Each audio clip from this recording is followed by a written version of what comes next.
ফের বিয়ের পিঁড়িতে বসেছেন জনপ্রিয় অভিনেত্রী শবনম ফারিয়া। বসুন্ধরা এলাকার একটি মসজিদে বাদাম এবং খেজুর ছিটিয়ে বিয়ে হয় ফারিয়ার। পাত্র রাজশাহীর ছেলে তানজিম তৈয়ব। তিনি পড়ালেখা করেছেন অস্ট্রেলিয়ায়। দেশটির ইউনিভার্সিটি অব সাউথ ওয়েলস থেকে ফিনান্সিয়াল ইঞ্জিনিয়ারিংয়ে স্নাতকোত্তর সম্পন্ন করেছেন। বর্তমানে তিনি দেশের একটি বেসরকারি ব্যাংকে অ্যাসিস্ট্যান্ট ভাইস প্রেসিডেন্ট হিসেবে কর্মরত আছেন। পরিবারের সদস্য এবং কাছের মানুষদের নিয়ে বিয়ে সম্পন্ন করেছেন শবনম ফারিয়া। শবনম ফারিয়া প্রথমবার বিয়ের পিঁড়িতে বসেন 2018 সালে। পাত্র হারুনুর রশিদ অপু একটি বেসরকারি বিপণন সংস্থার জ্যেষ্ঠ ব্যবস্থাপক হিসেবে কর্মরত ছিলেন। তবে 1.5 বছরের মাথায় সে সংসার থেকে ভালোবাসা জানালা দিয়ে পালায়। এরপর 2022 সালে ফের ফারিয়ার বিয়ের গুঞ্জন ওঠে। শোনা যায় সে সংসারে অল্পদিন ছিলেন অভিনেত্রী। তবে সে বিয়ে ও বিচ্ছেদ নিয়ে কোনোদিনই মুখ খোলেননি ফারিয়া। শবনম ফারিয়ার জন্ম 1990 সালে। তার বাবার বাড়ি ফরিদপুরের মতলবে। ফারিয়ার বাবা মীর আব্দুল্লাহ পেশায় ছিলেন একজন সরকারি চিকিৎসক। বদলির চাকরি হওয়ায় শৈশব কেটেছে বিভিন্ন স্থানে। তবে বাবা অপশন নিয়ে ঢাকায় থিতু হলে রাজধানীতে বেড়ে ওঠেন তিনি। ফারিয়ার মা নার্গিস আক্তার ছিলেন চাকরিজীবী। তিনি কর্মরত ছিলেন international centre for diarrhoeal disease research of বাংলাদেশে কর্মরত ছিলেন। কিন্তু সন্তান এবং সংসারে সময় দিতে চাকরি ছাড়েন তিনি। ছোটবেলায় বেশি দুষ্ট ছিলেন ফারিয়া। শৈশবে গানের প্রতি আগ্রহ ছিল। এইচএসসি পরীক্ষা পর্যন্ত গানের সঙ্গে উঠবস ছিল, কিন্তু এরপর আর গান তাকে টানেনি।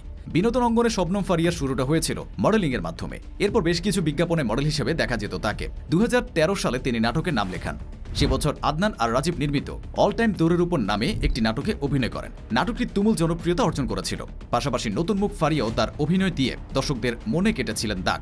প্রথম নাটকে ক্যারিয়ারের পথটা অনেকটা মসৃণ করে দেয় অভিনেত্রীর। এরপর আর পেছনে ফিরে তাকাতে হয়নি।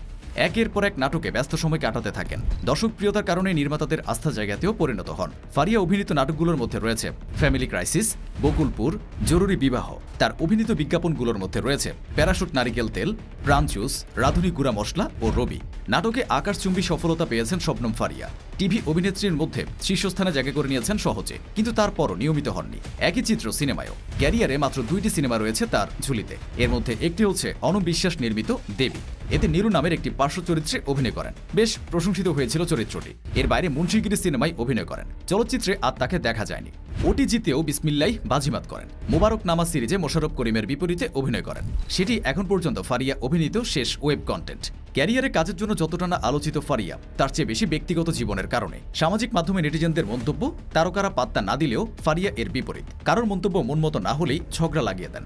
সাংবাদিকদের সঙ্গেও খুব একটা বনিমরা নেই তার। তবে আত্মমর্যাদা বোধের ক্ষেত্রে বেশ দৃঢ় তিনি। এর আগে ভিডিওতে এক নেটিজেন আপত্তিকর মন্তব্য করায় দৃঢ় প্রতিবাদ করেছিলেন, যার খেসারত স্বরূপ ওই ব্যক্তিকে চাকরিচ্যুত করেছিলেন তার প্রতিষ্ঠান।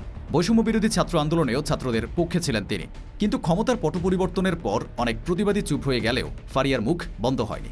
এখনও বিভিন্ন অবক্ষয়ে গলা ছড়ান তিনি, যদিও এর জন্য নিয়মিত কটাক্ষের শিকার হতে হয়। কিন্তু সেসবে পাত্তা দেন না এই অভিনেত্রী।